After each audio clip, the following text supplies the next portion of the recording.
sevməyim xəta. Mənə qəddar olmusan, görmədim səndə vəfa. Sevgi dərd oldu mənə, gəldi başıma min bəla. Gözlərin xəstəsiyəm, bax mənə bir də gülüm. Axtarır bu gözlərim səni hər yerdə gülüm. Mənə yoldaş olmadın, yoldaşam dərdə gülüm. Mən dözərəm eteybi yox, məndən də keseybi yox. Bir özgəni seteybi yox, yad qəlbə köteybi yox. Səni sənsiz sevərəm, səni sənsiz sevərəm mən. Mən dözərəm eteybi yox, məndən keseybi yox. Bir özgəni seteybi yox, yad qəlbə köteybi yox. Səni sənsiz sevərəm, səni sənsiz sevərəm mən.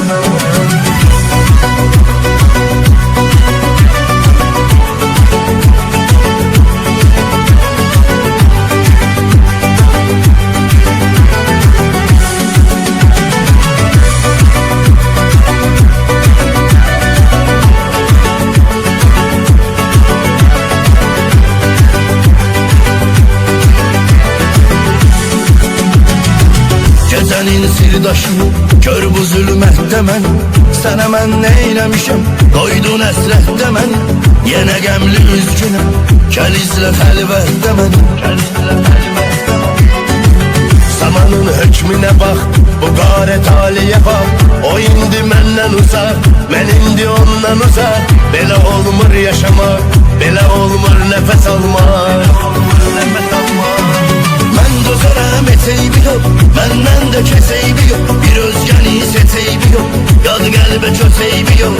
Səni sənsiz sevərəm, səni sənsiz sevərəm mən.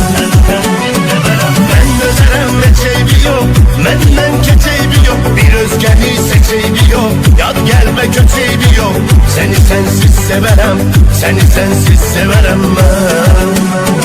Mən dözərəm eteybi yox, məndən keteybi yox. Bir özgəni seteybi yox, yad qəlbə köteybi yox. Səni sənsiz sevərəm, səni sənsiz sevərəm mən. Mən dözərəm eteybi yox, məndən də köteybi yox. Bir özgəni seteybi yox, yad qəlbə köteybi yox. Səni sənsiz sevərəm, səni sənsiz sevərəm mən. Mən dözərəm eteybi yox, məndən də köteybi yox. Bir özgəni seteybi yox, yad qəlbə köteybi yox. Səni sənsiz sevərəm, səni sənsiz sevərəm mən. Mən dözərəm eteybi yox, məndən keteybi yox. Bir özgəni seteybi yox, yad qəlbə köteybi yox. Səni sənsiz sevərəm, səni sənsiz sevərəm mən.